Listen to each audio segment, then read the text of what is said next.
নাই এবং এই লক্ষ্যে 2024 জুলাই গণ অভ্যুত্থান সংগঠিত হয়, যেখানে সাধারণ ছাত্র জনতার রক্তের বিনিময়ে বাংলাদেশ আরেকবার স্বৈরাচার মুক্ত হয়।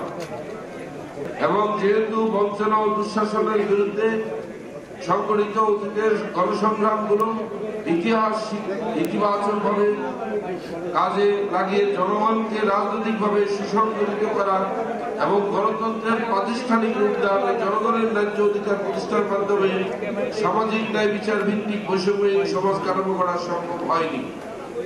এবং যেহেতু দেশের সংখ্যাগরিষ্ঠ মুসলিম জনগণের ধর্মীয় বিশ্বাস ইসলামী আদর্শতার ভিত্তিতে জাতীয় সংস্কৃতির বিকাশের প্রয়োজনীয় ব্যবস্থা এবং অন্যান্য সকল ধর্মের অনুসারীদের নিজ নিজ ধর্ম অনুযায়ী রীতি ও আচার পালনের ক্ষেত্রে রাষ্ট্রীয় ব্যবস্থা গ্রহণের কার্যকর উদ্যোগ গ্রহণ ও বাস্তবায়ন করা হয়নি এবং বাংলাদেশের আপামর জনতার প্রতিনিধিত্বকারী সত্যিকারের কোন রাজনৈতিক দলকে আকাঙ্ক্ষিত বাংলাদেশ উপহার দিতে পারেনি অতীতে। যেহেতু স্বৈরাচার মুক্ত বাংলাদেশ 1971 সালের মহান মুক্তিযুদ্ধের লক্ষ্য উদ্দেশ্য এবং জুলাই 2024 গণ অভ্যুত্থানের চেতনায় বাংলাদেশের জনগণের সাধারণ অভিপ্রায়কে ধারণ করে একটি বৈষম্যহীন সমাজ প্রতিষ্ঠা করা, সামাজিক ন্যায় বিচার নিশ্চিত করা এবং সুশাসন প্রতিষ্ঠা করা, বাংলাদেশের সাধারণ জনগণকে রাজনৈতিকভাবে সচেতন করে তোলা, বাংলাদেশ আম জনতা পার্টি নামে একটি গণতান্ত্রিক রাজনৈতিক দল পরিষ্কার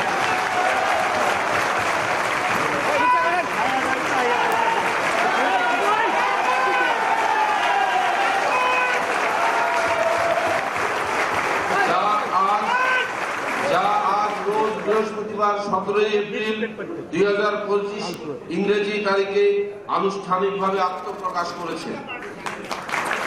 মহান মুক্তিযুদ্ধে আত্মত্যাগের মধ্য দিয়ে অর্জিত আত্মপরিচয়, স্বাধীনতা এবং সর্বোপরি বাংলাদেশের রাষ্ট্রের সার্বভৌমত্ব রক্ষা, লক্ষ লক্ষ শহীদ জনগণের অভিপ্রায়ে অসাম্প্রদায়িক গণতান্ত্রিক শোষণ ও বৈষম্য মুক্ত সোনার বাংলাদেশ গড়ে তোলার লক্ষ্যে গণতান্ত্রিক অগ্রযাত্রায় বাধা সৃষ্টিকারী স্বৈরাচার শাসনের বিরুদ্ধে ছাত্র জনতার জুলাই গণ অভ্যুত্থানের চেতনায় অন্তর্ভুক্তিমূলক রাষ্ট্র গঠনের স্বপ্ন বাস্তবায়নের লক্ষ্যে বাংলাদেশ আম জনতা পার্টি প্রতিষ্ঠিত হল।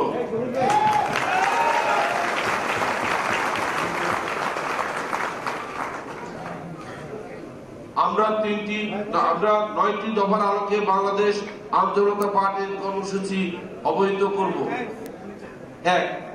বাংলাদেশ আম জনতা পার্টি ক্ষমতা কক্ষিগত করা নয়, বরং সুযোগ্য নাগরিক ও ভোটার তৈরি করার মাধ্যমে যোগ্য প্রার্থীকে জনপ্রতিনিধি নির্বাচন করে মানুষের সামাজিক ও রাজনৈতিক অধিকার নিশ্চিতকরণের মাধ্যমে রাষ্ট্র পরিচালনা গ্রহণে বিশ্বাসী। 2. মুক্তিযুদ্ধ জুলাই 24 গণ অভ্যুত্থানের চেতনা ধারণ করে প্রতিরক্ষা ব্যবস্থার শক্তিশালীকরণ, সার্বভৌমত্ব, সাম্প্রদায়িকতা প্রতিরোধে, জেন্ডার সমতা ও নারীর ক্ষমতায়ন, এ লক্ষ্যে আয় বৈষম্য নিরসন ও সামাজিক সুরক্ষা, ধর্মীয় সংখ্যালঘু, অনুন্নত সম্প্রদায়, অনগ্রসর গোষ্ঠীর প্রতি বিশেষ দৃষ্টি প্রদান করা হবে বাংলাদেশ আম জনতা পার্টির মূল ভিত্তি। 3. উৎপাদনমুখী কৃষি ব্যবস্থা, প্রযুক্তি ও কর্মমুখী শিক্ষা ব্যবস্থা, মুক্তবাজার অর্থনীতির মাধ্যমে অর্থনৈতিক নিরাপত্তা নিশ্চিতের লক্ষ্যে কার্যকর ব্যবস্থা গ্রহণ ও জাতীয় সমৃদ্ধির অর্জনে বাংলাদেশ আম জনতা পার্টি দৃঢ় প্রতিজ্ঞ থাকবে।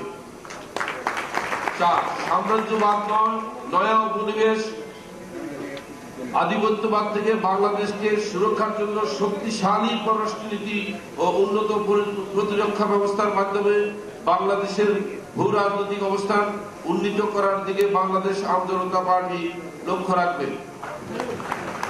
গ্রামীণ জীবন ভিত্তিক উন্নয়ন কর্ম পরিকল্পনা গ্রহণের মাধ্যমে পল্লী উন্নয়ন কর্মসূচিতে অগ্রাধিকার প্রদান করা, খাদ্য, বস্ত্র, স্বাস্থ্য, বাসস্থান, শিক্ষা চাহিদা পূরণে এই ধরনের কর্মসূচি বাস্তবায়নে বাংলাদেশ আম জনতা পার্টি সক্রিয় ব্যবস্থা গ্রহণ করতে প্রতিজ্ঞাবদ্ধ। বহুদলীয় রাজনীতি, অবাধ সুযোগ, গণতান্ত্রিক বিধি ব্যবস্থা ও জনগণের প্রত্যক্ষ ভোটে জনপ্রতিনিধি নির্বাচনের মাধ্যমে একটি নির্বাচিত সংসদীয় সরকার পদ্ধতির মাধ্যমে স্থিতিশীল গণতান্ত্রিক শাসন ব্যবস্থা কায়েম করার সুনির্দিষ্ট লক্ষ্যে বাংলাদেশ আওয়ামী জনতা পার্টি কাজ করবে। দলের মধ্যে আভ্যন্তরীণ নেতৃত্ব নির্ধারণের ক্ষেত্রে পরিবার ভিত্তিক বা ব্যক্তি ভিত্তিক অগ্রাধিকার বিলোপ করার মাধ্যমে দলের মধ্যে গণতন্ত্রের ধারা সৃষ্টি এবং এই চর্চা বজায় রাখার ক্ষেত্রে বাংলাদেশ আওয়ামী জনতা পার্টি কোনরূপ সমঝোতা করবে না মর্মে স্থির করেছে। সংসদীয় গণতন্ত্র ব্যবস্থা প্রণীত পবিত্র সংবিধানের মৌলিক মানবাধিকার সংরক্ষণ ও স্বাধীন বিচার বিভাগের মাধ্যমে তা বলবৎকরণের মাধ্যমে জনগণের মৌলিক অধিকার নিশ্চিতকরণের লক্ষ্যে নিরলস কাজ করতে বাংলাদেশ আওয়ামী জনতা পার্টি অবিচল থাকবে। স্বাধীন ও স্বয়ংসম্পূর্ণ বিচার বিভাগের জন্য নির্বাহী বিভাগ থেকে পৃথকীকরণ, প্রাতিষ্ঠানিক কাঠামো ঢেলে সাজানো সকল প্রকার প্রভাবযুক্ত বিচার কার্যক্রম পরিচালনার লক্ষ্যে যুক্তিযুক্ত সংখ্যক বিচারক ও অন্যান্য জনবল নিয়োগ, বিচার প্রক্রিয়ার সাথে সংশ্লিষ্ট অন্যান্য সরকারি প্রতিষ্ঠান এর সাথে সম্পৃক্ত অংশীজনের সমন্বয় নিশ্চিত করা এবং সমাজের ন্যায় বিচার প্রতিষ্ঠা করতে বাংলাদেশ আওয়ামী জনতা পার্টি প্রতিজ্ঞাবদ্ধ থাকবে। জনগণের সেবা প্রাপ্তির ক্ষেত্রে সকল প্রকার দুর্নীতি প্রতিরোধ ও নির্মূল করার মাধ্যমে প্রাতিষ্ঠানিক শুদ্ধাচার নিশ্চিত করা, কৃষি, শিক্ষা, স্বাস্থ্য সহ অন্যান্য সকল সেবা সহজলভ্য করতে বাংলাদেশ আওয়ামী জনতা পার্টি দৃঢ় প্রতিজ্ঞ থাকবে। বৈশ্বিক ও আঞ্চলিক রাজনীতির মেরুকরণের ভারসাম্য বুঝে জোট নিরপেক্ষতার ভিত্তিতে আন্তর্জাতিক বন্ধুত্ব, প্রীতি ও সমতা রক্ষার মাধ্যমে প্রতিবেশী রাষ্ট্রসমূহ এবং তৃতীয় বিশ্বের অন্যান্য রাষ্ট্রসমূহ, ভাতৃপ্রতিম রাষ্ট্রসমূহের সাথে ন্যায্যতার ভিত্তিতে সুসম্পর্ক বজায় রাখার লক্ষ্যে বাংলাদেশ আওয়ামী জনতা পার্টি রাজনীতি পরিচালনা করবে। আমাদের স্লোগান শিক্ষা, সমতা, সুবিচার, যেখানে আওয়ামী জনতা হাঁটবে সেখানে। সবাইকে ধন্যবাদ।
ঘোষণা করা হলো সেটা সবার কাছে কি ক্লিয়ার? আমরা আরেকবার এই পার্টির নাম হচ্ছে বাংলাদেশ পার্টি। এটা সাধারণ জনগণের পার্টি। এটা কখনোই আমার পার্টি হওয়ার কোনো ব্যবস্থা নাই, হবেও না, সুযোগও নাই। প্রতিজ্ঞা করছি।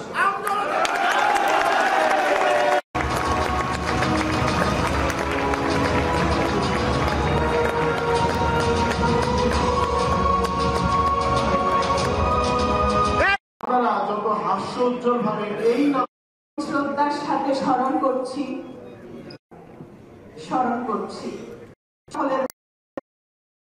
জ্ঞাপন করছি।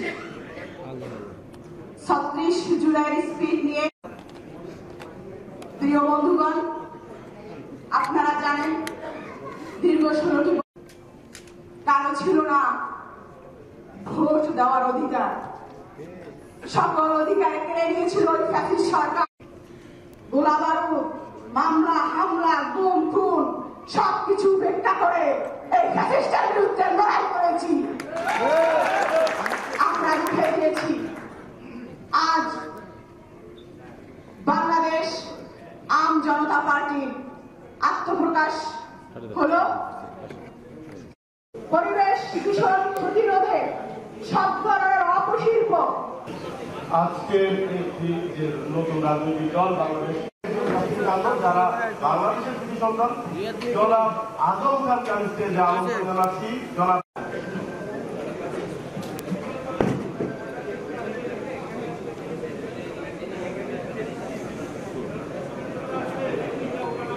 মামলায় রাখা হয়েছে ফ্যাসিস্ট সরকারের আমলে তাকে তখন উনি করেননি। আজকে ওনার এই লেজিসলেশন এসছে অবসর নিয়ে তরুণ প্রজন্মের হাতে এই ফাঁদাবাদের মতো নেতৃত্বের হাতে দেশকে দিতে করেছিল। দুই ভাই শহীদ হয়েছে, লক্ষ লক্ষ মা বোনের ইজ্জতের বিনিময়ে আমরা রাজনীতির সূচনা হতে যাচ্ছে। আপনারা জানেন আমাদের লাভ করেছে গত 20 মার্চ, 1 মাসের বয়স হয়নি। আমাদের মূল লক্ষ্য আমরা অভিজ্ঞ জ্ঞানী রূপে পার্লামেন্টে পাঠাবো। যদি আমরা দেখি রফিকুল আমিন ঢাকা সরকার বনানীতে একজনকে মনোনয়ন দিয়েছে, সে সৎ এবং যোগ্য, আমরা সেখানে আমি অভিনন্দন জানাচ্ছি আপনাদের কর্মসূচি গঠনতন্ত্রে আপনারা বলেছেন এবং সেটাই হওয়া উচিত।